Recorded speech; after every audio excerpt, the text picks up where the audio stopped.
and I lived in this little 700 square foot house. It's basically living room, kitchen, laundry room, bathroom, bedroom. Very simple, straight line.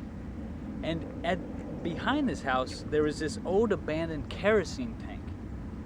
And Melissa and I, again, 21, not really aware, just loving life, being a happy young couple, didn't really realize what we had behind our house. So one day, all of a sudden we start smelling a little fumes.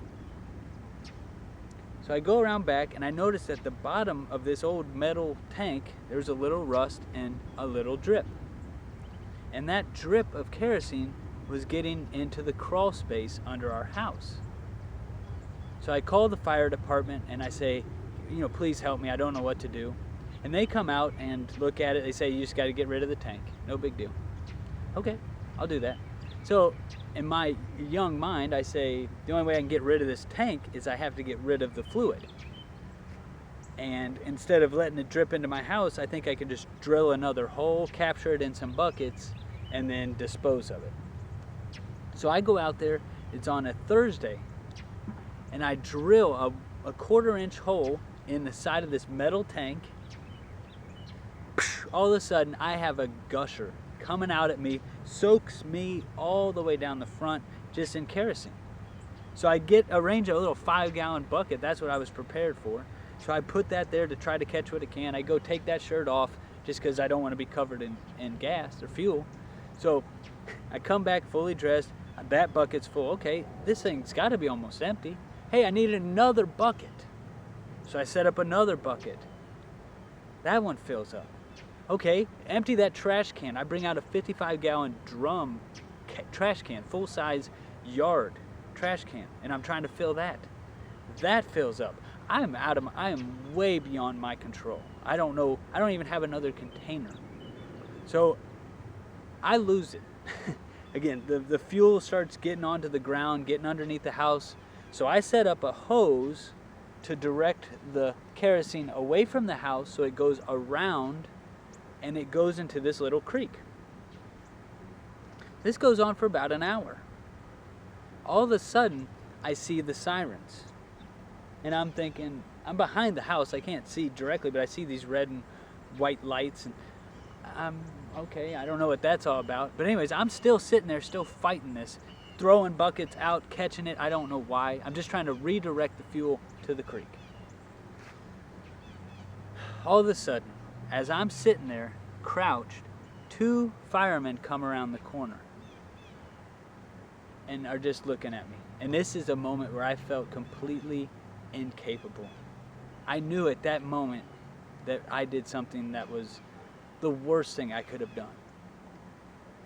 So they brilliantly pick up 2 sticks, jab them in the hole to reduce the flow, and then they spring into action. We got hazmat, we have EPA. The fire trucks come up, they decide to shoot 2 truckloads full of water down the creek and catch it in a vac truck at the bottom to get rid of it. Now what I didn't realize was all this fuel going into the creek was creating a smell down the hill. And the neighbors down there started smelling it and got concerned.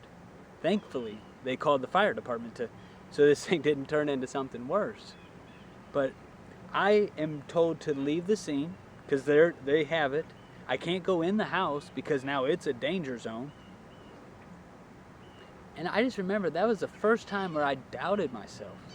I really, truly thought that I was a logical person. And after being caught doing that, I couldn't believe that I did that.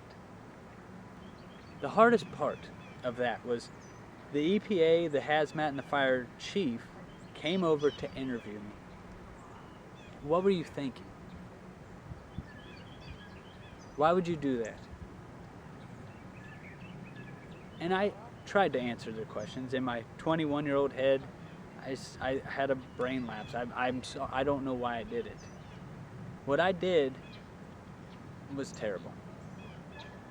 But I learned from it. And what I learned, ironically, I at the time was a civil engineer and maybe even had hopes of working for the EPA. That's part of one of the career paths. But I remember asking the next day when they came back to interview me again, I said, you know, I've obviously learned from this mistake. I will never do this again. Will this go on my record? That's what I said to the EPA guy, because I said, I'm probably going to be putting in an application to work for you guys here in a couple years. And that was a little moment of humor, but it was a real situation. This was real life. We ended up having to buy new uniforms for the fire department. I worked with the buoys to capture any remaining kerosene in the creek bed. Every day I'd go in there and I'd clear them. I mean, terrible. But again, I learned from that. I learned that you need to think before you act. And that experience, having to deal with that trauma, deal with the speaking to those three, I think it helped me be able to speak in front of people. Because I'm sure something will come around, but nothing that I've experienced since, and this was 14 years ago, nothing that I've experienced since has been more difficult or more embarrassing than that moment. So take your moments where you are down and learn from them. That's the only way to grow.